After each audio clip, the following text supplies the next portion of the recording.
15 अगस्त 1947 देश को स्वतंत्रता मिली, लेकिन साथ ही साथ एक ऐसा गहरा घाव मिला जो आज तक नहीं भर पाया, घाव बंटवारे का। द्विराष्ट्र का जो सिद्धांत है, जो टू नेशन थ्योरी का जो बीज है, उसको सबसे पहले बोने वाले सर सैयद थे। और सर सैयद के बाद अगर हम बात करें तो एक कैरेक्टर आता है चौधरी रहमत, और ये 1933 की बात है। 1933 में चौधरी रहमत अली ने एक दीनिया के नाम से एक नक्शा बनाया। उस नक्शे के अंदर जो आज का जो वर्तमान पाकिस्तान है उसमें तो पाकिस्तान लिखा ही हुआ था। इसके अलावा कई छोटे छोटे मुस्लिम देशों के भी भारत के नक्शे के अंदर जगह बना दी गई थी। तो लियाकत अली खान से पूछा कि आप जो भविष्य में जो पाकिस्तान देख रहे हैं उसका नक्शा आप क्या देखते हैं, वो नक्शा क्या होगा? तो लियाकत अली खान जवाब देते हैं कि हम इस नक्शे के अंदर दिल्ली भी होगा और आगरा भी होगा। क्योंकि तो अल्लामा इकबाल का भी यहाँ पे जिक्र आना चाहिए। अल्लामा इकबाल वो जिन्होंने लिखा था सारे जहाँ से अच्छा हिंदुस्तान हमारा, जो आज भी हम लोग गाते हैं, वो अल्लामा इकबाल भी पाकिस्तान की जो विचार है उसको खाद पानी देने में उनकी महत्वपूर्ण भूमिका थी। जिन्ना को मुसलमानों का इकलौता नेता बनाने का श्रेय अगर किसी को जाता है तो वो महात्मा गांधी को जाता है। इंडिया विंस फ्रीडम में मौलाना आज़ाद कि जब हम जेल में बंद थे तो समाचार पत्रों के माध्यम से हमें सूचना मिली कि गांधी जी जिन्ना से मिलने के लिए जा रहे हैं। इससे जिन्ना का कद भारतीय राजनीति में बढ़ गया। उसके बाद मौलाना आज़ाद लिखते हैं कि जब मैं इसके बाद अप्रैल के फर्स्ट वीक में गांधी जी से मिला तो गांधी जी की टोन बदल गई थी। वो बंटवारे पर सहमत होते हुए दिखना शुरू हो गए थे। ये मौलाना आज़ाद ने लिखा है कि आज 75 साल बाद यही लोग, इन्हीं के वंशज, कहते हैं कि सभी का खून शामिल है यहाँ की मिट्टी में, किसी के बाप का हिंदुस्तान थोड़ी है। तो इन लोगों को मालूम होना चाहिए कि किसका कितना खून इस मिट्टी में शामिल है। और बीच बीच में उन्होंने एक नई थ्योरी गढ़ना शुरू कर दी थी गांधी जी ने। वो ये कहने लगे थे कि बंटवारे के लिए सिर्फ मुसलमान ही तो नहीं मांग कर रहे, हिंदुओं और सिखों भी तो मांग कर रहे हैं बंटवारे की। तो ये बहुत गलत बात थी। ये गांधी जी का तथ्य बिल्कुल सही नहीं था। किसी हिंदू और सिख ने बंटवारे का समर्थन कभी नहीं किया था। गांधी ने ना केवल खुद अनशन नहीं किया, बल्कि जो दूसरों ने अनशन करने की कोशिश की बंटवारे के खिलाफ, उनको भी गांधी ने दबाव डालकर रोक दिया। तो डॉक्टर अंबेडकर का यह कहना था कि अगर भारत का बंटवारा होता है तो भारत और पाकिस्तान के बीच में आबादी का पूरी तरह से बंटवारा होना चाहिए। यानी सारे मुसलमान पाकिस्तान जाएं और सारे हिंदू भारत आ जाएं। इसकी वजह अंबेडकर ये बताते हैं, डॉक्टर अंबेडकर, कि भारत अगर एक धर्म का राष्ट्र नहीं बन पाया तो उसके अंदर ये हमेशा समस्या रहेगी, क्योंकि भारत के मुसलमान कभी भी हिंदूवादी सरकार को अपनी सरकार नहीं माने। तो नवाब इस्माइल खान से जब बंटवारा हो गया और पूछा एक पत्रकार ने कि आप पाकिस्तान कब जा रहे हैं, तो नवाब इस्माइल खान ने कहा बड़ी मासूमियत के साथ, मैं अपने बिरादरान को छोड़कर कहाँ जाऊंगा। मतलब पहले पाकिस्तान के लिए आंदोलन किया, पाकिस्तान बनाया, जिन्ना को टोपी पहनाई और आज़ादी के बाद भारत को टोपी पहना दी। तो मोस्टली से नेहरू कहते हैं कि हम सब बुढ़े हो गए थे, जेल जाने से डरने लगे थे और दंगे भी हम नहीं रोक पा रहे थे, और ऐसे में विभाजन, बंटवारा, हमें एक रास्ता दिखाई दिया और हम इस रास्ते पे चल पड़े। अब ये सच क्या है? नेहरू भी फुटबॉल खेल रहे हैं ना। नेहरू कह रहे हैं गांधी जी ने हमको रोका नहीं, गांधी जी कहते थे ये सुनते नहीं है, गांधी जी कहते थे ये सुनते नहीं है मेरी। अब ये सस्पेंस बना था, बना है, बना रहेगा। तो मैं मानता हूं कि भारतीय राजनीति का जो कोई पहला जुमला था तो वो था पाकिस्तान मेरी लाश पर बनेगा। जो लाखों हिंदू मारे गए, अगर जो उनकी लाशें थी हिंदुओं की, अगर उनमें से एक लाश भी बोल पाती तो वो यही कहती कि बापू देखो, आपकी लाश पर तो नहीं लेकिन मेरी लाश पर पाकिस्तान बन गया। नमस्कार, पांचजन्य में आप सभी का बहुत बहुत स्वागत है। 15 अगस्त 1947 देश को स्वतंत्रता मिली, लेकिन साथ ही साथ एक ऐसा गहरा घाव मिला जो आज तक नहीं भर पाया, घाव बंटवारे का, जिसमें लाखों लोगों की जान गई, करोड़ों घर बर्बाद हो गए। लेकिन इस बंटवारे का सच आज भी लोग जानना चाहते हैं।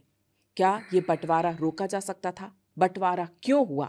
ये वो सवाल है जो आज भी कौंधते हैं, और इसके कई जगह अलग अलग जवाब दिखाई तो देते हैं, लेकिन सच क्या है ये हर कोई जानना चाहता है।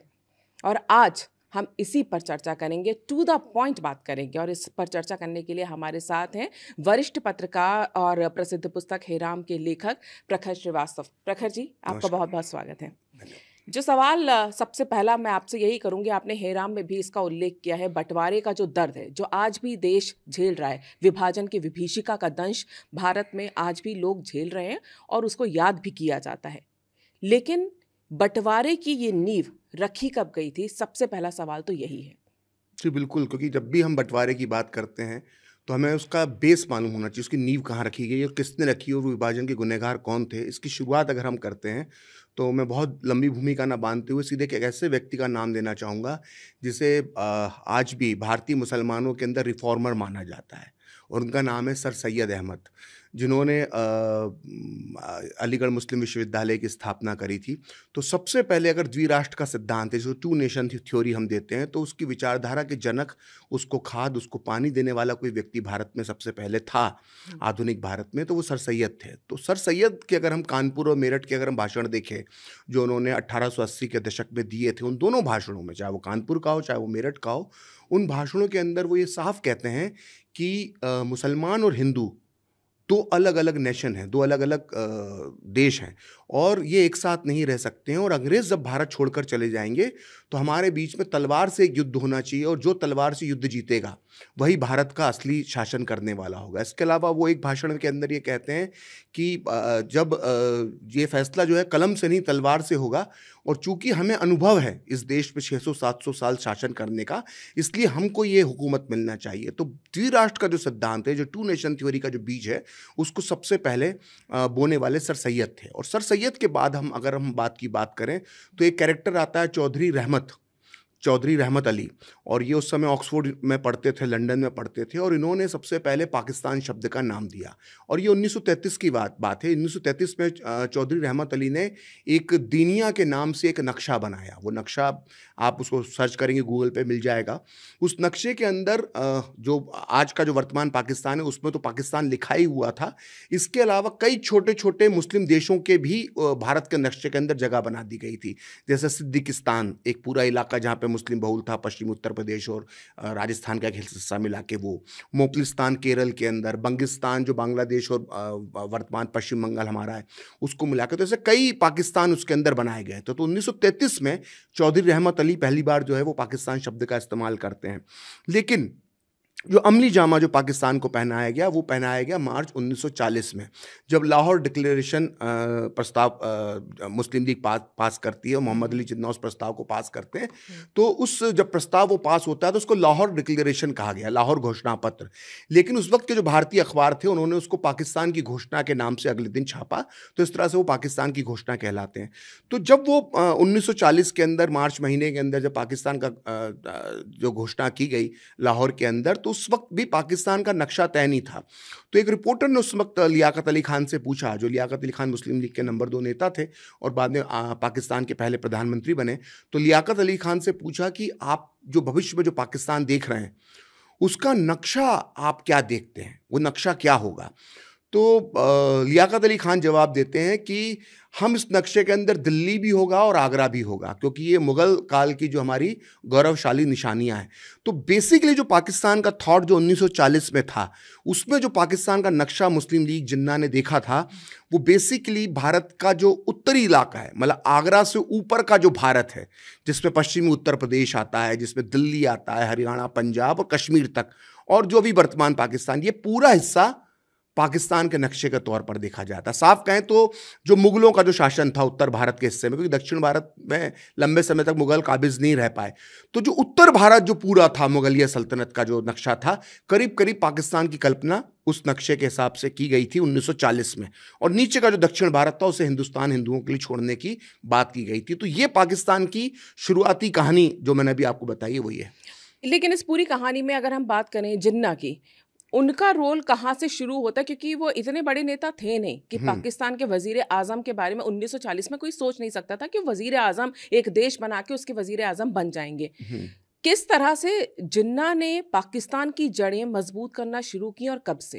देखिए, इसमें आपने जिन्ना को जो सवाल पूछा, तो जिन्ना भारत की राजनीति में अप्रासंगिक हो गए थे। आपको अगर जिन्ना के इतिहास में जाए तो उन्हें एक समय हिंदू मुस्लिम एकता का दूत कहा जाता था, और सरोजिनी नायडू ने उनको ये नाम दिया था। लेकिन जब गांधी जी का उदय जब भारतीय राजनीति में होता है, तो जिन्ना एक तरह से नेपथ्य में चले जाते हैं, और फिर वो लंदन चले जाते हैं, और वहाँ पर वो प्रिवी काउंसिल के अंदर वकालत करने लगते हैं, और लियाकत अली खान उनको वापस लेकर आते हैं। अल्लामा इकबाल का मैं यहाँ पे जिक्र करना चाहूँगा कि जब मैंने सर सैयद का किया, चौधरी रहमत अली का किया, तो अल्लामा इकबाल का भी यहाँ पे जिक्र आना चाहिए। अल्लामा इकबाल वो जिन्होंने लिखा था सारे जहाँ से अच्छा हिंदुस्तान हमारा, जो आज भी हम लोग गाते हैं, वो अल्लामा इकबाल भी पाकिस्तान की जो विचार है उसको खाद पानी देने में उनकी महत्वपूर्ण भूमिका थी। उन्होंने अपने एक मुस्लिम लीग के सम्मेलन में कहा था कि जो उत्तर पश्चिम का जो इलाका है, जो वर्तमान पाकिस्तान है, उसको एक मुस्लिम राष्ट्र बनाना चाहिए और बाकी एक हिंदू राष्ट्र बनाना चाहिए, क्योंकि हम दो अलग अलग नेशन हैं, हिंदू मुसलमान। तो ये अल्लामा इकबाल की थ्योरी थी। तो अल्लामा इकबाल को आज भी दुर्भाग्य से भारत की यूनिवर्सिटीज़ के अंदर उनकी शेरो शायरियाँ और पढ़ाई जाती है, उनके बारे में पढ़ाया जाता है, उनके फ़लसफ़े को पढ़ाया जाता है। तो अल्लामा इकबाल ने जिन्ना को चिट्ठी लिखी लंदन में कि आपको अगर पाकिस्तान को ख्वाब को हकीकत में बदलना है तो आपको भारत आना चाहिए। तो भारत आ जाते हैं जिन्ना।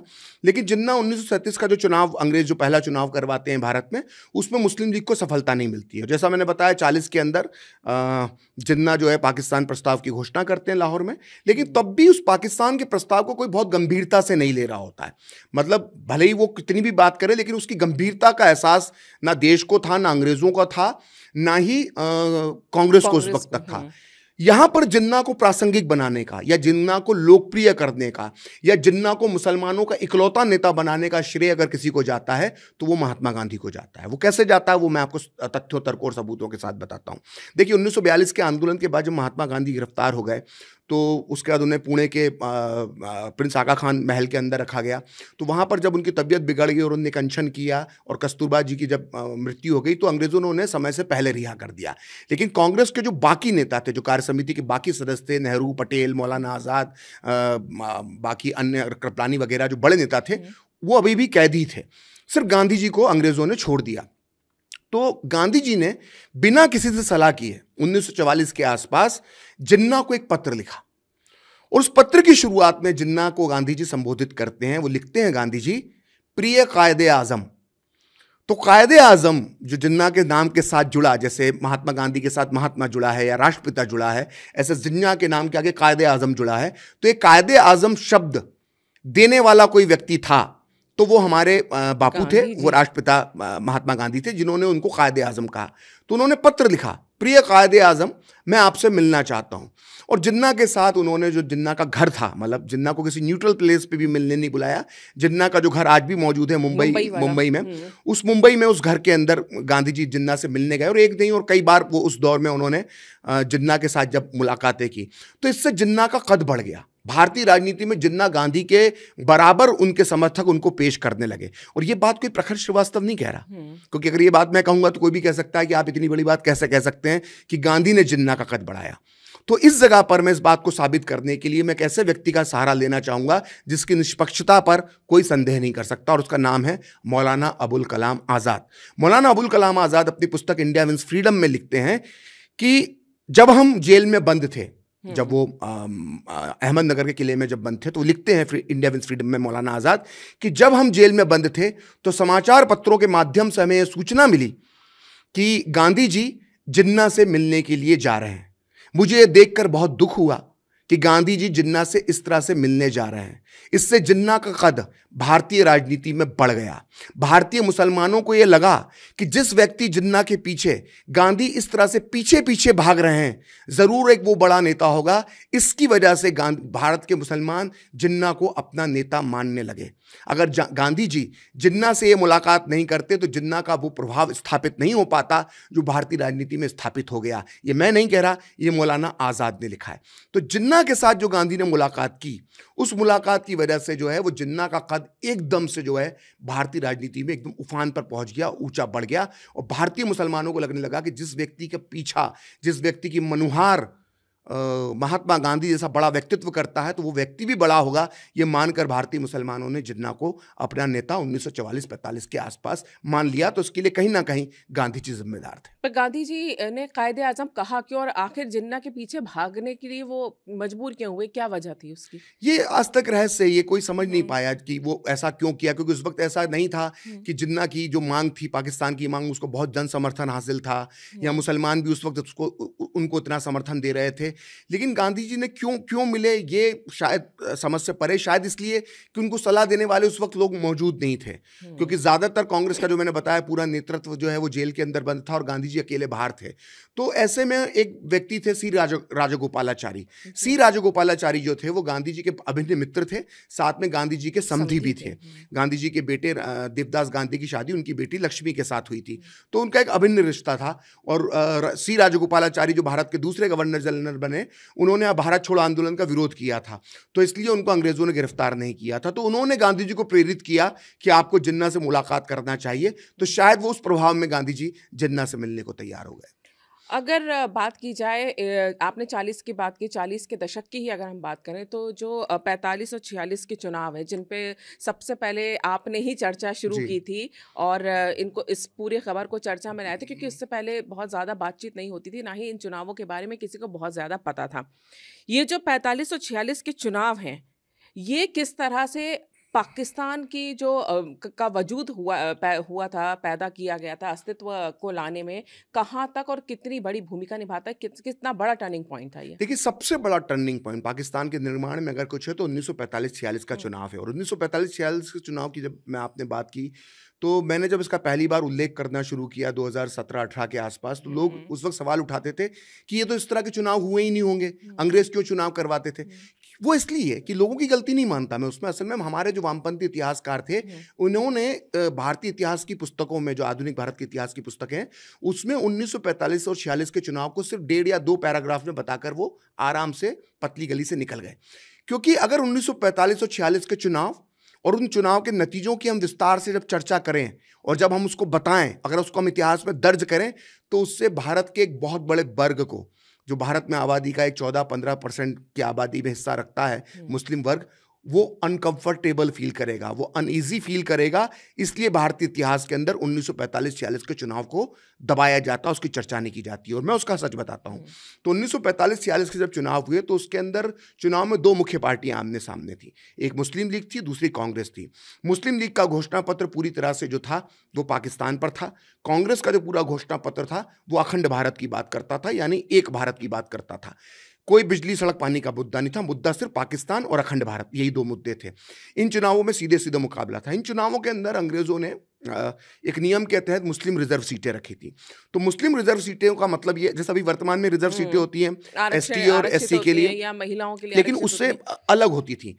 वो ऐसे होती थी कि इन मुस्लिम रिजर्व सीटों में सिर्फ मुसलमान ही चुनाव में खड़ा होगा, लेकिन वोट डालने का अधिकार भी मुसलमान को होगा, यानी मुसलमान द्वारा मुसलमान उस सीट पर चुना जाएगा। तो ऐसे 2 तरह के चुनाव हुए, एक तो केंद्रीय संविधान सभा के, जिसको हम लोकसभा कह सकते हैं आम भाषा में, और राज्य विधान सभाओं के, जिसको हम विधानसभा का चुनाव कह सकते हैं, प्रोविंशियल इलेक्शन जिसको हम कहते हैं। तो इन चुनावों के अंदर जितनी मुस्लिम रिजर्व सीटें थी, इनमें से 90 से 95% मुस्लिम लीग इन मुस्लिम रिजर्व सीटों पर चुनाव जीत गई।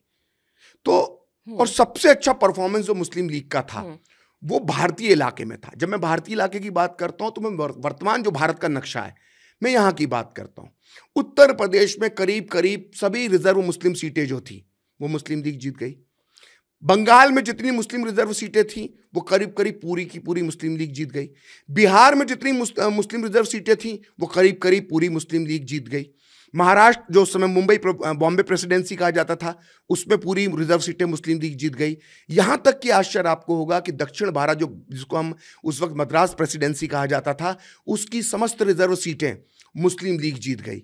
यही हाल हर जगह पे हुआ। और देखिए आश्चर्य की बात कि आज जो पाकिस्तान के हिस्से हैं, चाहे वो सिंध है या पंजाब का जो हिस्सा पाकिस्तान में, वहां पर मुस्लिम लीग को सफलता उतनी नहीं मिली जितनी की मिलनी चाहिए थी। यहां तक कि जो हिस्सा आज जो तालिबान के प्रभाव वाला क्षेत्र माना जाता है, खैबर पख्तूनवा जो इलाका है, NWFP, वहां पर तो कांग्रेस जीती, वहां पर मुस्लिम लीग की हार हुई।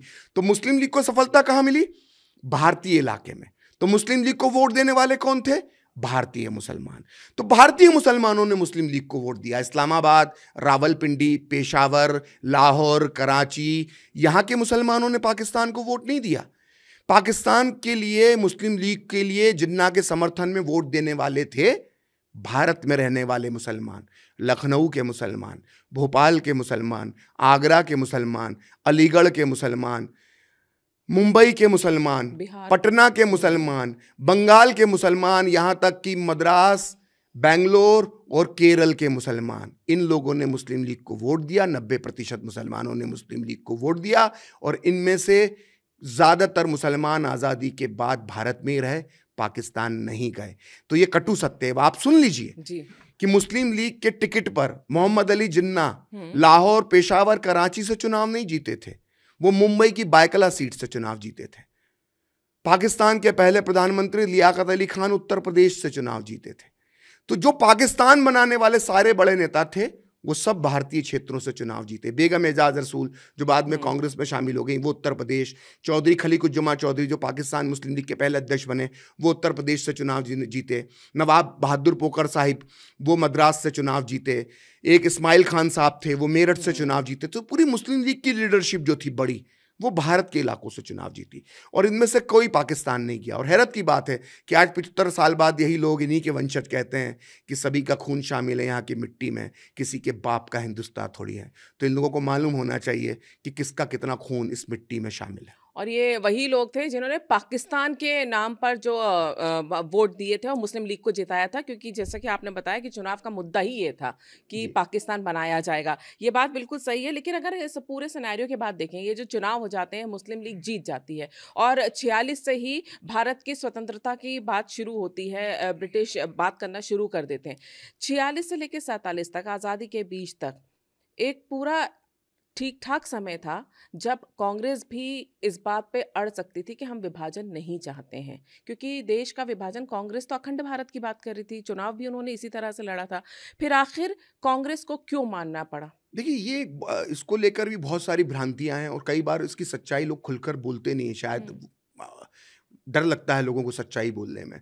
असल में जब 1946 में, जब 45-46 के चुनाव के नतीजे आए, तो ये बात तो तय हो गई कि भारतीय मुसलमान जो है पाकिस्तान के पक्ष में है और मुस्लिम लीग का वो समर्थन करते हैं। जिन्ना को अपना नेता मानते हैं, मौलाना आज़ाद टाइप किसी नेता को अपना नेता नहीं मानते, जबकि मौलाना आज़ाद उस समय कांग्रेस के अध्यक्ष थे 6 साल से। लेकिन जिन्ना उनके लिए कहते थे कांग्रेस की डॉल है, पोस्टर बॉय है, वो वही साबित हुए। तो भारतीय मुसलमानों के नेता उस वक्त जिन्ना थे, ये साबित हो गया उन चुनावी नतीजों में। लेकिन जब कैबिनेट मिशन भारत आता है, तो कहीं ना कहीं कैबिनेट मिशन की जो योजना थी उसमें कहीं ना कहीं ये तय हो जाता है कि भारत का बंटवारा नहीं होगा और एक संघ टाइप का बन जाएगा राज्यों का, और ये उस संघ आगे बढ़ेगा। उसका एक कैबिनेट मिशन का एक पूरा जो एक फॉर्मूला था, उसमें सहमति कांग्रेस भी दे देती है और मुस्लिम लीग भी दे देती है। लेकिन इस पर सबसे पहले जो नेहरू सवाल उठा देते हैं। वो प्रेस कॉन्फ्रेंस में अध्यक्ष बनने के बाद जब मुंबई अधिवेशन में प्रेस कॉन्फ्रेंस होती है, तो बतौर अध्यक्ष वो बोलते हैं कि कांग्रेस के पास ये ऑप्शन है कि हम इस कैबिनेट मिशन प्लान से निकल सकते हैं। तो इसी के खिलाफ जो है जिन्ना डायरेक्ट एक्शन डे का ऐलान कर देते हैं और वहाँ से एक दंगे भड़कना शुरू हो जाते हैं और एक माहौल ऐसा बन जाता है कि भारत पाकिस्तान के बंटवारे की एक जो है वो और गहराई उसके अंदर बढ़ती जाती है उस मांग के अंदर। लेकिन यहाँ पे एक बहुत उल्लेख करना बहुत ज़रूरी है। असल में एक भ्रांति है हमारे भारतीय लोगों के अंदर कि जब माउंटबेटन भारत के गवर्नर जनरल बन के आते हैं मार्च 1947 में, उसके बाद बंटवारे पर कार्रवाई तेज होती है, बंटवारे पे मोहर लगती है। ये सच है, लेकिन ये अधूरा सच है। हमको ये मानना, ये सबूतों के साथ ये समझ मैं आपको बताऊंगा कि असल में इसके पहले ही जवाहरलाल नेहरू जैसे नेता थे जो बंटवारे का मन बना चुके थे। और इतनी बड़ी बात ये मैं ऐसे ही नहीं कह रहा हूं, ये बात कही है और राम मनोहर लोहिया ने। उन्होंने एक पुस्तक लिखी है, विभाजन के गुनहगार। उस पुस्तक में राम मनोहर लोहिया एक घटना का वर्णन करते हैं नेहरू के साथ, जो नेहरू और उनके बीच में हुई थी जो बातचीत, उसका वर्णन करते हैं। तो घटना कुछ इस तरह की है जो मैं राम मनोहर लोहिया के शब्दों में आपको बता रहा हूं। उसके पहले मैं बताता हूं वो घटना कब की है। तो 1946 के अंत में जब नोआखली के अंदर हिंदू विरोधी दंगे हो रहे थे और हिंदुओं का नरसंहार हो रहा था, तो गांधी जी इन दंगों को शांत कराने के लिए नोआखली गए थे। तो जब गांधी जी नोआखली में थे, तो इसी समय दिसंबर 1946 में, ये समय नोट कर लीजिए, दिसंबर 1946 में नेहरू जी भी नोआखली पहुंचे गांधी जी से मिलने। उस समय नेहरू अंतरिम सरकार के मुखिया थे जो मुस्लिम लीग और कांग्रेस मिलकर चला रही थी। तो वहां पर पहले से ही राम मनोहर लोहिया मौजूद थे। तो राम मनोहर लोहिया और नेहरू जी जब वॉक करने के लिए निकले, जब सैर के लिए निकले नोआखली में, तो राम मनोहर लोहिया बताते हैं कि उस वक्त वहां पर जो जो नोआखली का जो इलाका है बंगाल का, वो दलदली इलाका था। वहां पर नदियों के कटाव, कीचड़ होता था और कीचड़ों के अंदर झाड़ियां होती थी। तो नेहरू बड़े इरिटेट हो गए बकौल राम मनोहर लोहिया। मैं तो वहां मौजूद नहीं था, लेकिन राम मनोहर लोहिया मौजूद थे और नेहरू के साथ वो जो बातचीत कर रहे हैं, वो लिख रहे हैं अपनी पुस्तक में कि नेहरू वो देख के बड़े इरिटेट हो गए। ये झाड़ियाँ, ये कीचड़, ये नदी, मटमैला पानी, अजीब सा वेदर, जो उमस उस इलाके में होती थी। तो नेहरू चिड़चिड़ाकर राम मनोहर लोहिया से कहते हैं कि मैं जो भविष्य का भारत देखता हूं, उसके अंदर ये हिस्सा मैं भारत में नहीं देखता हूं। तो राम मनोहर लोहिया अपनी पुस्तक में लिखते हैं कि मुझे बड़ा आश्चर्य हुआ कि बंगाल की भूमि की ये प्रकृति, जो अच्छी प्रकृति नहीं थी, वो उसके विपरीत बन गई और नेहरू उसी वक्त बंटवारे की बात करने लगे थे। तो दिसंबर 1946 में राम मनोहर लोहिया के सामने नेहरू ने यह कह दिया था कि मैं जिस भारत की कल्पना करता हूं, उसके अंदर मैं इस हिस्से को भारत में नहीं लेना चाहता हूं कि कैसा हिस्सा है, मतलब दलदल है, कीचड़ है, कांटे हैं, तो इसको मैं भारत में नहीं रखूंगा। और ये राम मनोहर लोहिया लिख रहे हैं। और तब तक माउंटबेटन भी भारत में नहीं आए, माउंटबेटन प्रस्ताव भी नहीं हुआ है। ये मानसिकता दिमाग में 1946 दिसंबर में काम कर रही थी। और राम मनोहर लोहिया की बात पर तो विश्वास करना पड़ेगा कि उन पर भी विश्वास नहीं करेंगे। बिल्कुल। तो ये परिस्थितियां थी। लेकिन जब हम बात करते हैं 1946 में, इस तरह कहा यही जाता है कि माउंटबेटन आए थे और उनको बहुत जल्दी भी थी कि जल्दी से जल्दी जो है इसका भारत का बंटवारा कर दिया जाए और जो है सत्ता सौंप दी जाए। लेकिन आप जिस तरह से बता रहे हैं कि पहले ही मन बना लिया गया था, लेकिन दूसरी तरफ जिनको हम कहते हैं महात्मा गांधी, जिन्होंने स्वतंत्रता के लिए इतनी लड़ाई लड़ी, उनकी भूमिका को लेकर, बंटवारे को लेकर कई सवाल उठते हैं, क्योंकि वो हमेशा ये कहा करते थे कि अगर पाकिस्तान बनेगा तो मेरी लाश पर बनेगा। पाकिस्तान भी बन गया, लेकिन लाशें हिंदुओं की बिछी। बिल्कुल। देखिए, आजकल एक भारत में एक बड़ा, भारतीय राजनीति में बड़ा शब्द चलता है, जुमला। तो मैं मानता हूं कि भारतीय राजनीति का जो कोई पहला जुमला था, तो वो था पाकिस्तान मेरी लाश पर बनेगा। ये जुमला था, ये राजनीतिक जुमले से ज्यादा कुछ नहीं था। देखिए, 1940 मार्च में जब जिन्ना पाकिस्तान की पाकिस्तान घोषणा करते हैं, लाहौर डिक्लेरेशन करते हैं, और 30 जनवरी 1948 जब गांधी जी की हत्या होती है, इस पूरे करीब करीब 7.5 पौने 8 साल में गांधी जी ने रोज कहा कि पाकिस्तान मेरी लाश पर बनेगा, या उन्होंने कभी कहा कि पाकिस्तान बनाने से पहले मेरे शरीर के 2 टुकड़े कर दो। लेकिन जिन मौकों पर गांधी जी को स्टैंड लेना चाहिए था बंटवारे के खिलाफ, उन्होंने नहीं लिया, ऐसा मैं मानता हूं। और उसकी एक वजह है, मैं आपको सिलसिलेवार बताता हूं कि जब माउंटबेटन आता है, भारत माउंटबेटन जब गवर्नर जनरल बन के आते हैं, तो सबसे मिलना वो शुरू करते हैं। तो गांधी जी से वो मुलाकात करते हैं। वो मुलाकात पूरी तरह से जो है लिपिबद्ध है, वो गांधी जी के दस्तावेजों के अंदर भी मिलती है, माउंटबेटन के पेपर्स के अंदर भी वो मिलती है। आज भी ब्रिटिश लाइब्रेरी के अंदर, लंदन के अंदर वो रखे हुए हैं माउंटबेटन पेपर्स के अंदर। तो उस बैठक के अंदर गांधी जी ये प्रस्ताव देते हैं कि अगर जिन्ना नहीं मान रहे हैं तो जिन्ना को प्रधानमंत्री बना दो, लेकिन भारत का बंटवारा मत करो। तो बोलते हैं माउंटबेटन, आप ये बोल रहे हैं, क्या नेहरू पटेल इसके लिए तैयार हो जाएंगे? बोला हाँ, मैं उनको बोलूंगा तो वो तैयार हो जाएंगे। तो बोलेंगे अगर ये मैं जब जिन्ना को बताऊंगा तो जिन्ना क्या कहेगा? तो जिन्ना, गांधी हंसकर कहते हैं कि जिन्ना कहेगा कि कनिंग ओल्ड मैन, ये कहेगा वो जिन्ना। और गांधी जी कहकर निकल जाते हैं। गांधी जी को भरोसा होता है कि वो ये प्रस्ताव जब नेहरू पटेल के सामने रखेंगे तो शायद दोनों मान जाएंगे। जब नेहरू और पटेल के सामने गांधी ये प्रस्ताव रखते हैं तो नेहरू और पटेल इसके लिए तैयार नहीं होते। और बिल्कुल सही किया, तैयार होना भी नहीं चाहिए था, क्योंकि जो हमने देखा कि जब सोहरावर्दी के हाथ में सत्ता थी तो डायरेक्ट इलेक्शन डे के दिन बंगाल में उसने क्या किया, नोआखली में उसने क्या किया। तो सोचिए, पूरे देश की सत्ता अगर जिन्ना के हाथ में होती, जैसा गांधी जी चाह रहे थे, तो सोचिए हिंदुओं का क्या हश्र होता। तो गांधी जी यहां से निराश हो जाते हैं और माउंटबेटन को कहते हैं कि अब मुझे इस बातचीत से आप अलग कर लीजिए, इस बातचीत से आप मुझे अलग कर लीजिए। अब यहां पर एक ये पक्ष है, अब दूसरा पक्ष भी आता है। दूसरा पक्ष में यहाँ पे मौलाना आजाद का सहारा लेना चाहूंगा फिर से। मौलाना आजाद अपनी उसी पुस्तक जिसका मैंने पहले हवाला दिया था, इंडिया विंस फ्रीडम में लिखते हैं कि मार्च के आखिर में जब मैं गांधी जी से मिलने के लिए गया तो गांधी जी का यह कहना था कि मैं किसी भी कीमत पर बंटवारे के लिए राजी नहीं होऊंगा, और इसके लिए चाहे मेरे शरीर के 2 टुकड़े करने पड़े, लेकिन पाकिस्तान मेरी लाश पर बनेगा, ऐसा गांधी जी ने मुझे कहा। ये मौलाना अबुल कलाम आज़ाद अपनी पुस्तक में लिखते हैं। उसके बाद मौलाना आज़ाद लिखते हैं कि जब मैं इसके बाद अप्रैल के फर्स्ट वीक में गांधी जी से मिला तो गांधी जी की टोन बदल गई थी। वो बंटवारे पर सहमत होते हुए दिखना शुरू हो गए थे। ये मौलाना आजाद ने लिखा है। तो ये अप्रैल का महीना हो गया। अब अप्रैल के महीने से लेकर जून के फर्स्ट वीक तक, जब माउंटबेटन प्लान की घोषणा होती है, बंटवारे की घोषणा 3 और 4 जून को 1947 को होती है, तो अप्रैल से लेकर जून तक मैंने गांधी जी के सारे भाषण प्रार्थना सभा के पढ़े, उनका मैंने अध्ययन किया। तो इस बीच में गांधी जी के जो भाषण थे, वो रोज भाषण देते थे प्रार्थना सभा में शाम को। वो भाषणों में उन्होंने या तो वो बंटवारे की बात नहीं करते थे, इस विषय को छूते ही नहीं थे, अगर छूते भी थे तो उसको टोन डाउन करना शुरू करते थे, और बीच बीच में उन्होंने एक नई थ्योरी गढ़ना शुरू कर दी थी गांधी जी ने। वो ये कहने लगे थे कि बंटवारे के लिए सिर्फ मुसलमान ही तो नहीं मांग कर रहे, हिंदुओं और सिखों भी तो मांग कर रहे हैं बंटवारे की। तो ये बहुत गलत बात थी, ये गांधी जी का तथ्य बिल्कुल सही नहीं था। किसी हिंदू और सिख ने बंटवारे का समर्थन कभी नहीं किया था, लेकिन गांधी जी हिंदू और सिखों पर यह दोषारोपण करने लगे थे। इसके बाद 3 जून की तारीख तय होती है कि माउंटबेटन सबसे मिलेंगे, जिन्ना, सरदार पटेल, मतलब मुस्लिम लीग के नेताओं और कांग्रेस के नेताओं से 3 जून को मिलेंगे और बंटवारे पे मोहर लगा लेंगे। तो 2 जून का अगर आप प्रार्थना सभा का भाषण देखेंगे गांधी जी का, तो उसके अंदर गांधी जी बंटवारे को लेकर कोई खास चर्चा नहीं करते हैं, जबकि 3 जून को इतनी अहम मीटिंग होने वाली है। अहम मीटिंग होने वाली है, लेकिन उसके 12-13 घंटे पहले प्रार्थना सभा में गांधी जी बंटवारे पर गंभीर चर्चा नहीं करते हैं।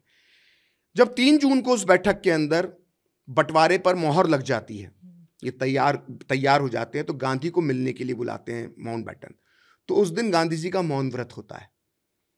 तो गांधी जी माउंटबेटन से जो बात करते हैं तो एक तरह से बंटवारे पर स्वीकृति दे देते हैं, और माउंटबेटन वो पर्ची में नोट करते हैं कि पर्ची बहुत अहम है। गांधी जी इसमें स्वीकृति देते हैं और उसमें नोट लिखते हैं माउंटबेटन कि ये पर्ची इतिहास के विद्यार्थियों के लिए बहुत महत्वपूर्ण है, इसे संभाल कर रखा जाए। और वो आज भी माउंटबेटन पेपर्स के अंदर लंदन में रखी हुई है, जिसमें गांधी जी स्वीकृति दे देते हैं बंटवारे पर एक तरह से। उस शाम को मौन व्रत रहता है, तो वो भाषण नहीं होता है। 4 जून, उस रात 3 जून को ऐलान हो जाता है ऑल इंडिया रेडियो पर, नेहरू, पटेल और जिन्ना बंटवारे का ऐलान कर देते हैं। 4 जून को एक प्रेस कॉन्फ्रेंस होती है, माउंटबेटन एक प्रेस कॉन्फ्रेंस करते हैं, उसमें गांधी जी के बेटे देवदास गांधी भी होते हैं। देवदास गांधी उस समय हिंदुस्तान टाइम्स के संपादक थे। तो देवदास गांधी बतौर संपादक उस प्रेस कॉन्फ्रेंस में मौजूद होते हैं, और वो माउंटबेटन से बड़े तीखे सवाल पूछते हैं उस प्रेस कॉन्फ्रेंस में। तो माउंटबेटन घबरा जाते हैं। माउंटबेटन को ये लगता है कि अगर देवदास गांधी मुझसे इतने तीखे सवाल पूछ रहे हैं तो आज शाम को प्रार्थना सभा में शायद गांधी जी बंटवारे के खिलाफ आमरण अनशन या किसी आंदोलन का ऐलान कर देंगे, ऐसा शक माउंटबेटन को होता है देवदास गांधी के तेवर देखकर। तो माउंटबेटन गांधी जी को मिलने वाइसराय हाउस में 4 जून को मिलने बुलाते हैं, और गांधी जी से कहते हैं कि आप मैं वही तो कर रहा हूं जो आप चाहते हो। तो गांधी जी तैयार हो जाते हैं, उनकी बात पे हामी भर देते हैं। और इस बैठक के गवाह थे एलन जॉनसन कैंपबेल। ये माउंटबेटन के मीडिया एडवाइजर होते थे। उन्होंने एक पुस्तक लिखी है, मिशन विथ माउंटबेटन। उस पुस्तक में उस बैठक का वर्णन करते हुए एलन जॉनसन कैंपबेल लिखते हैं कि माउंटबेटन की मोहिनी का असर गांधी जी पे चल गया, और उसी वक्त हम समझ गए कि अब भारत के बंटवारे को कोई नहीं रोक सकता। ये उस बैठक में हुआ। तो 4 जून को जब गांधी जी प्रार्थना सभा में भाषण देते हैं, तो उसमें ना वो आमरण अनशन का ऐलान करते हैं, ना वो किसी आंदोलन का ऐलान करते हैं।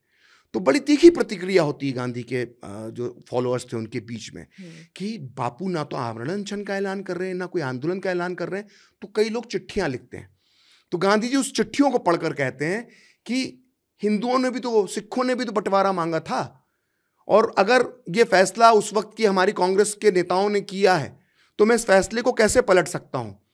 और गांधी जी ये कहते हैं उस प्रार्थना सभाओं में उस दौर में कि मेरी सुनता कौन है, अगर मैं क्या कुछ इसका विरोध भी करूंगा तो मेरी सुनेगा कौन।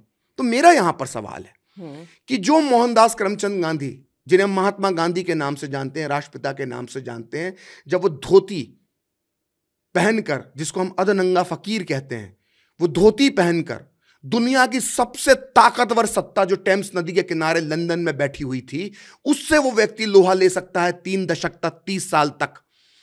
उस लंदन के तख्त को जो महात्मा गांधी हिला सकता है, क्या वो अपने 2 चेले जवाहरलाल नेहरू और सरदार पटेल से के खिलाफ आंदोलन नहीं छेड़ सकते थे? क्या थे सरदार पटेल और नेहरू गांधी जी के सामने? उनके शिष्य तो थे। जो विंस्टन चर्चिल से जो मुकाबला करता था, जो महात्मा गांधी, जो ब्रिटेन के क्राउन से मुकाबला करता था महात्मा गांधी, उसने हथियार डाल दिए नेहरू और पटेल के सामने। ये कैसे संभव है?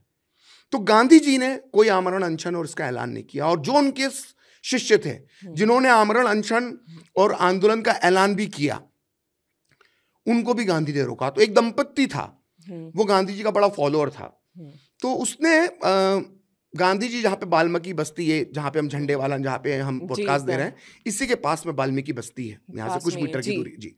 इसी वाल्मीकि बस्ती में गांधी जी रुकते थे। तो उसी वाल्मीकि बस्ती में गांधी जी के घर के बाहर जहाँ रुकते थे, एक युवा दंपत्ति अनशन के लिए बैठ गया, और उसने कहा कि हम अपनी अंतरात्मा की आवाज पे अनशन कर रहे हैं और भारत का बंटवारा नहीं होना चाहिए।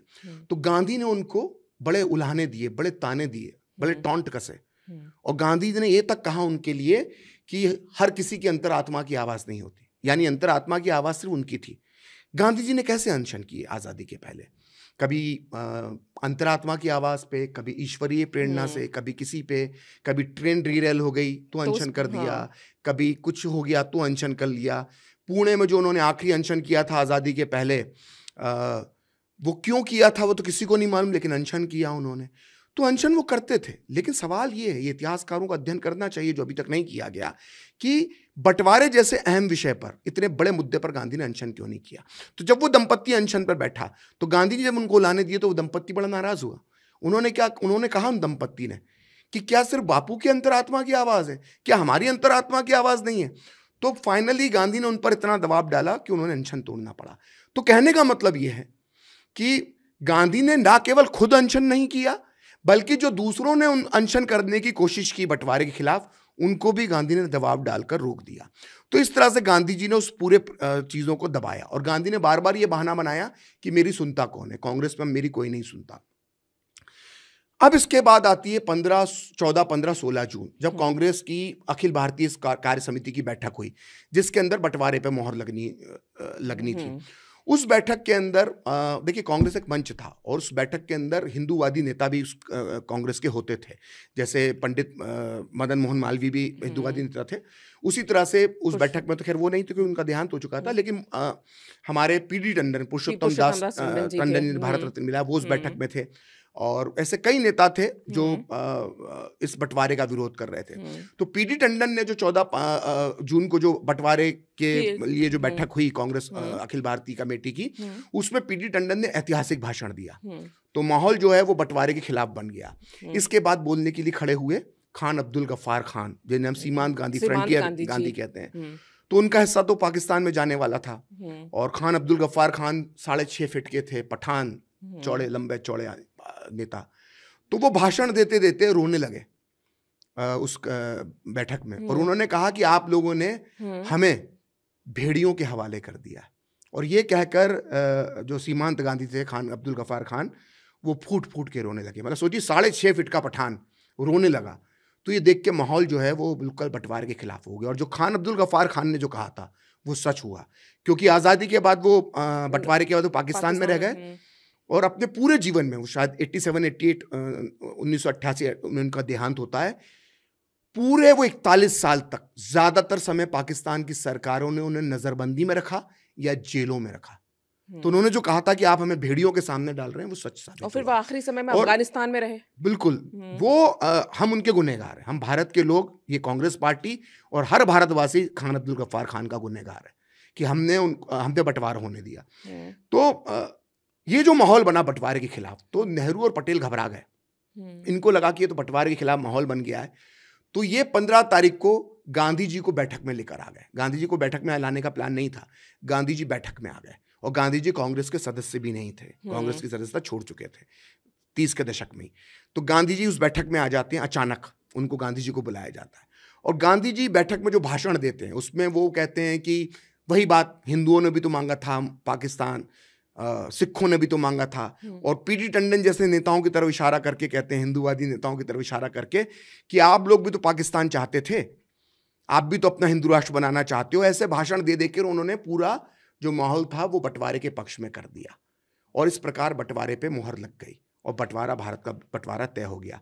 तो ये मैंने मौके जो गिनाए, जब उनको पहला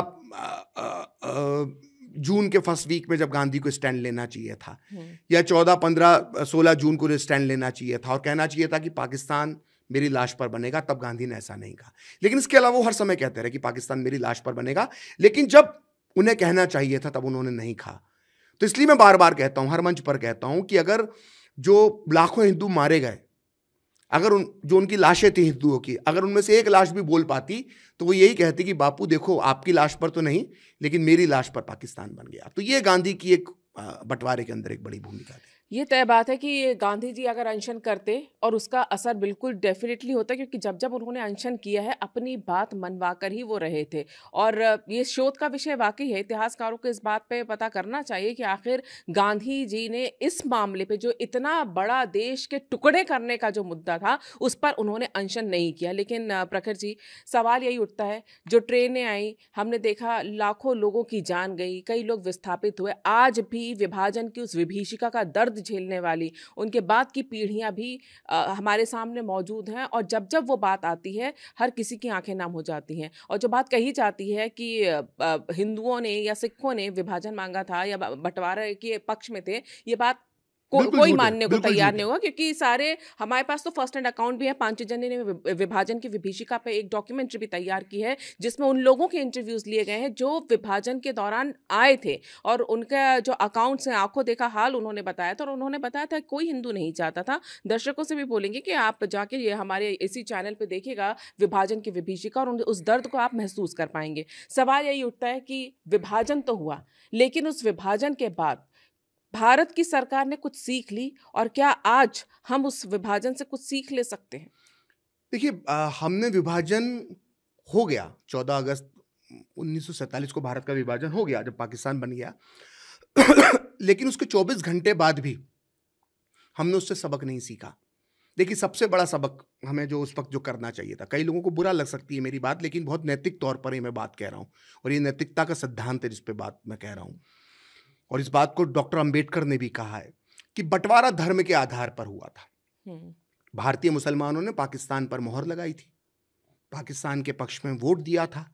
तो जब बंटवारा हुआ था धर्म के आधार पर, तो जनसंख्या का पूरी तरह से अदला बदली होना चाहिए थी। और ये बात, मुझे हो सकता है कोई व्यक्ति मेरी बात सुनकर कहे कि प्रकाश श्रीवास्तव सांप्रदायिक बातें कर रहा है, लेकिन ये बात डॉक्टर अंबेडकर ने भी कही है। आप उनकी पुस्तक पढ़िए, पाकिस्तान और द पार्टीशन ऑफ इंडिया, उसके अंदर वो साफ साफ लिखते हैं और ग्रीस और टर्की का वो एग्जाम्पल देते हैं कि जब वहाँ पर बंटवारा हुआ तो ईसाई और मुस्लिम आबादी पूरी तरह से उसका बंटवारा हुआ। तो डॉक्टर अंबेडकर का ये कहना था कि अगर वो, तो बंटवारे के पहले ये पुस्तक लिखी थी, उसमें वो लिखते हैं कि अगर भारत का बंटवारा होता है तो भारत और पाकिस्तान के बीच में आबादी का पूरी तरह से बंटवारा होना चाहिए, यानी सारे मुसलमान पाकिस्तान जाएं और सारे हिंदू भारत आ जाएं। इसकी वजह अंबेडकर ये बताते हैं, डॉक्टर अंबेडकर, कि भारत अगर एक धर्म का राष्ट्र नहीं बन पाया तो उसके अंदर ये हमेशा समस्या रहेगी, क्योंकि भारत के मुसलमान कभी भी हिंदूवादी सरकार को अपनी सरकार नहीं मानेंगे। ये 2014 के बाद हम देख रहे हैं, जिसकी भविष्यवाणी डॉक्टर अंबेडकर ने कर दी थी। मोदी सरकार को मुसलमान कितनी अपनी सरकार मानते हैं हमको मालूम है। तो हमने सबक नहीं सीखा। तो जो बंटवारा के बाद जो जनसंख्या का अदला बदली होनी चाहिए थी, कम से कम उन मुसलमानों को तो पाकिस्तान भेजा जाना चाहिए था जिन्होंने वोट दिया, जो मुस्लिम लीग के कार्यकर्ता थे। हैरानी की बात है कि मुस्लिम लीग के जो नंबर 3 नेता थे, मैं आप पे एक एग्जांपल देना चाहूंगा नवाब इस्माइल खान का, मेरठ के रहने वाले थे, नंबर 3 नेता थे। और जिन्ना तो सूट टाई पहनते थे, तो जिन्ना ने जो अचकन और टोपी पहनना शुरू करी थी फर वाली, उसका आइडिया जो था वो इन्हीं नवाब इस्माइल खान ने दिया था। तो नवाब इस्माइल खान से जब बंटवारा हो गया और पूछा एक पत्रकार ने कि आप पाकिस्तान कब जा रहे हैं, तो नवाब इस्माइल खान ने कहा बड़ी मासूमियत के साथ कि मैं अपने बिरादरान को छोड़कर कहां जाऊंगा, मैं अपने बिरादरान को छोड़कर कहां जाऊंगा। मतलब पहले पाकिस्तान के लिए आंदोलन किया, पाकिस्तान बनाया, जिन्ना को टोपी पहनाई और आज़ादी के बाद भारत को टोपी पहना दी और यहीं रुक गए। और अपने दोनों बेटों को पाकिस्तान भेज दिया। दोनों बेटे पाकिस्तान में क्या बन गए? पाकिस्तान सिविल सर्विसेज के अधिकारी। जैसे हमारे आईएएस होते हैं ना, ऐसे पाकिस्तान सिविल सर्विसेज होती है, उसके अधिकारी दोनों बेटे वहां जाकर बन गए और खुद यहीं पे रुक गए। आजादी के 4 या 5 महीने बाद उन्हें अलीगढ़ मुस्लिम विश्वविद्यालय का वाइस चांसलर बना दिया गया और आज भी दिल्ली के निजामुद्दीन में उनकी कब्र है।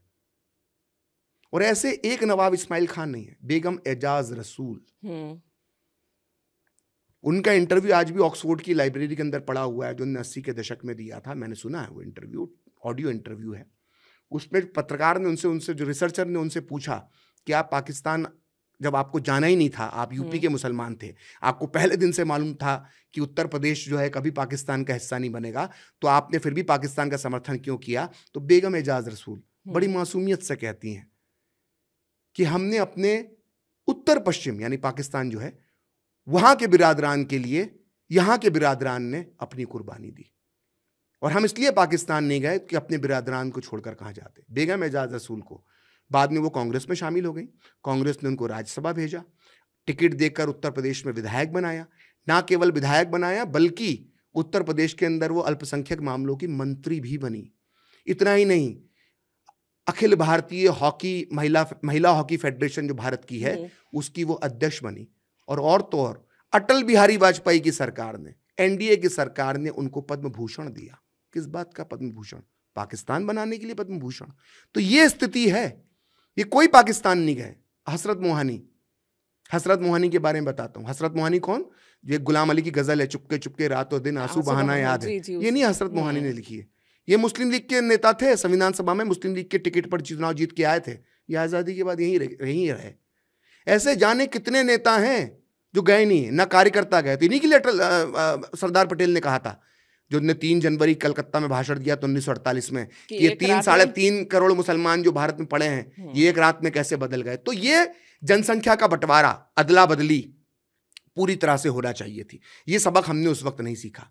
उल्टा हमने क्या किया, जब जिन्ना ने प्रस्ताव दिया, जिन्ना ने एक प्रेस कॉन्फ्रेंस में कहा सितंबर 1947 में कि अगर इतना दंगा रुक नहीं रहा है तो हमें भारत और पाकिस्तान सरकार को मिलकर जनसंख्या की अदला बदली करवा लेनी चाहिए। ये जिन्ना ने प्रस्ताव दिया। ये सब ऐसे प्रस्ताव तो भारत नेहरू की तरफ से जाना चाहिए था, लेकिन जिन्ना ने प्रस्ताव दिया। तो अगले दिन प्रेस कॉन्फ्रेंस में नेहरू से एक पत्रकार ने पूछा कि जिन्ना ने प्रस्ताव दिया है तो क्या हम इस प्रस्ताव को स्वीकार करेंगे, जनसंख्या की अदला बदली को? तो नेहरू ने कहा नहीं, इससे भारत की अर्थव्यवस्था बिगड़ जाएगी, इससे भारत को नुकसान होगा, ये संभव नहीं है। तो भाई कैसे अर्थव्यवस्था बिगड़ जाएगी? उन्होंने तो सारे हिंदू भेज ही दिए ना। आज पाकिस्तान में कितने हिंदू बचे हैं? उंगलियों पे गिनने वाले 1.8% बचे है ना। तो उन्होंने तो पूरे हिंदू भेज दिए, और आपने यहां से मुसलमान नहीं जाने दिए, जो आज सबसे गरीबी रेखा के अंदर अशिक्षा और सारे आपके डेटा को बिगाड़ते हैं। आपकी सबसे बड़ी जो मोदी सरकार की स्कीम है, सबसे बड़े लाभार्थी मुस्लिम समाज है। तो आपने एक ऐसे समाज को रख लिया जिसको आपको स्कीम्स के फायदे देने पड़ रहे हैं, और आप उनको बोझ बता रहे थे उन शरणार्थियों को, पंजाबी हिंदुओं को, सिंधियों को और सिखों को, जो आज भारत के सबसे बड़े टैक्स पेयर हैं, जिन्होंने भारत की अर्थव्यवस्था में अगर सबसे ज्यादा योगदान किसी कम्युनिटी का है तो वो पंजाबी कम्युनिटी का है, वो सिखों का है, वो सिंधियों का है। बाकी कम्युनिटियों का भी है, मैं ऐसा नहीं उनके लिए नहीं कह रहा, लेकिन बहुत बड़ा योगदान है। भारत की अर्थव्यवस्था के अंदर आमूल चूल परिवर्तन करने वाले डॉक्टर मनमोहन सिंह कहां से आए थे? डॉक्टर मनमोहन सिंह पाकिस्तान से आए थे, जिन्होंने उदारवाद दिया भारत को। तो भारत की अर्थव्यवस्था में बहुत बड़ा योगदान है शरणार्थियों का। तो नेहरू क्या कह रहे थे? अरे इससे तो भारत की अर्थव्यवस्था बिगड़ जाएगी, बोझ पड़ जाएगा। तो इस तरह के तर्क दिए और जनसंख्या की अदला बदली नहीं की। उसके बाद ये मुस्लिम तुष्टीकरण की वजह से पाकिस्तान बना था, लेकिन हमने उस नीति को विभाजन के बाद भी जारी रहने दिया गया। विभाजन से हमें क्या सीखना चाहिए था कि मुस्लिम अपीजमेंट जब आप हद से आगे बढ़ा देते हो तो उसकी परिणति पाकिस्तान के रूप में होती है। तो इस पॉलिसी पे सबसे पहले ब्रेक लगाना चाहिए था। लेकिन आज़ादी के बाद पंडित नेहरू जैसे हमारे जो देश के नेता थे, वो मुसलमानों के नेता बनकर, क्योंकि जिन्ना तो चले गए, तो मुसलमानों के रहनुमा बनने के लालच में उन्होंने इतना मुस्लिम अपीजमेंट किया जो आज़ादी के पहले भी नहीं होता था। तो उसका नतीजा आज हम देख रहे हैं भारतीय राजनीति का। उन्होंने ये भी कहा था मुसलमान डरा हुआ है, इसलिए कई मौकों पर वो कहते थे, कई मौकों पर कहते थे। और मैं यहाँ पर अपनी इस एक बहुत महत्वपूर्ण बात के साथ अपनी अंतिम ये बात समाप्त करूंगा कि जब आज़ादी, जो आपने कहा सबक, और इसके सवाल जब नेहरू से पूछे गए, जब 1960 के दशक की शुरुआत में एक ब्रिटिश पत्रकार थे लियोनार्ड मोस्ले, उन्होंने नेहरू का इंटरव्यू लिया और उन्होंने नेहरू से पूछा कि आप लोग बंटवारे पे क्यों सहमत हो गए। तो ये जो नेहरू ने जवाब दिया, इसी के अंदर सारा सार छुपा हुआ है। तो नेहरू ने उसमें कहा, उस लियोनार्ड मोस्ले से, कि हम सब बुढ़े हो गए थे, हम सब जेल जाने से डरने लगे थे, सोचिए, जेल जाने से डरने लगे, नेहरू ने स्वीकार किया है। आज जो वीर सावरकर के ऊपर लांछन लगाते हैं, उनको ये लियोनार्ड मोस्ले को जो नेहरू का इंटरव्यू पढ़ना चाहिए। तो मोस्ले से नेहरू कहते हैं कि हम सब बुड्ढे हो गए थे, जेल जाने से डरने लगे थे और दंगे भी हम नहीं रोक पा रहे थे, और ऐसे में विभाजन, बंटवारा, हमें एक रास्ता दिखाई दिया और हम इस रास्ते पे चल पड़े। लेकिन अगर महात्मा गांधी हमें मना करते और वो कहते सड़कों पर उतरो, इस विभाजन को स्वीकार मत करो, तो हम सड़कों पर उतरते। मतलब 1960 के आते आते नेहरू ने सारा ठीकरा जो है वो गांधी जी के सर फोड़ दिया। हालांकि सच भी ये है। अब ये सच क्या है? नेहरू भी फुटबॉल खेल रहे हैं ना। नेहरू कह रहे हैं गांधी जी ने हमको रोका नहीं, गांधी जी कहते थे ये सुनते नहीं है, गांधी जी कहते थे ये सुनते नहीं है मेरी। अब ये सस्पेंस बना था, बना है, बना रहेगा। दर्शक जो हैं वो समझदार हैं, आज के युवा पीढ़ी, वो अध्ययन कर सकती है, सारे दस्तावेज मौजूद हैं। इन दस्तावेजों को पढ़ने के लिए आपको कोई बहुत रिसर्चर या बहुत बड़ा इतिहासकार होने की ज़रूरत नहीं है। नेशनल आर्काइव में सारे दस्तावेज मौजूद हैं, ज़्यादातर दस्तावेज ऑनलाइन हैं। उस दौर के नेताओं की, उस दौर के अधिकारियों की सारी पुस्तकें, संस्मरण लिखे हुए हैं। पढ़िए, समझिए, सब मालूम पड़ जाएगा कि विभाजन के असली गुनहगार कौन है। निश्चित तौर पे विभाजन के असली गुनहगार कौन थे, ये जो आपने पूरे उस समय के देश काल परिस्थितियां बताई हैं, उससे काफी कुछ दर्शक भी समझ गए होंगे कि कितनी भूमिका जिन्ना की रही, कितनी भूमिका कांग्रेस पार्टी की रही और कितनी भूमिका उस समय जो देश के महान महात्मा नेता थे उनकी रही। और सबसे दुख की बात यह है कि जो विभाजन की विभीषिका लोगों ने झेली है, वो आज भी जो वहाँ से विस्थापित लोग आए हैं उसका दर्द उनकी पीढ़ियाँ भी झेलती हैं। वो दर्द कभी भुलाया नहीं जा सकता और ये कहना चाहिए कि इसको कभी भुलाना भी नहीं चाहिए, क्योंकि शायद भारत नहीं पूरी दुनिया के इतिहास में एक ऐसा विभाजन होगा जहाँ जश्न और साथ साथ मातम एक ही साथ आए हों। और इसको भूलना इसलिए नहीं चाहिए क्योंकि इससे सबक लेना चाहिए, जैसा कि प्रखर जी ने भी बताया कि क्या सबक लेना चाहिए। ये देश की सत्ता को भी देखना चाहिए और जनता को भी समझना चाहिए। प्रखर जी, आपने समय निकाला, हमसे इस बात पे चर्चा की और साथ ही हम डायरेक्ट एक्शन डे पर भी आपसे चर्चा करेंगे अपने अगले एपिसोड में। तो उसके लिए भी हम दर्शकों को बता दें कि आप हमसे जुड़े रहिएगा अगले एपिसोड में, क्योंकि अपने आप में एक बड़ा विषय है, लेकिन इस विषय पर जो आपने पूरी जानकारी दी इसके लिए आपका बहुत बहुत धन्यवाद। धन्यवाद। आपको अगर ये वीडियो पसंद आया तो इसे लाइक करें, शेयर करें और हमारे इस चैनल को सब्सक्राइब जरूर करें। नमस्कार।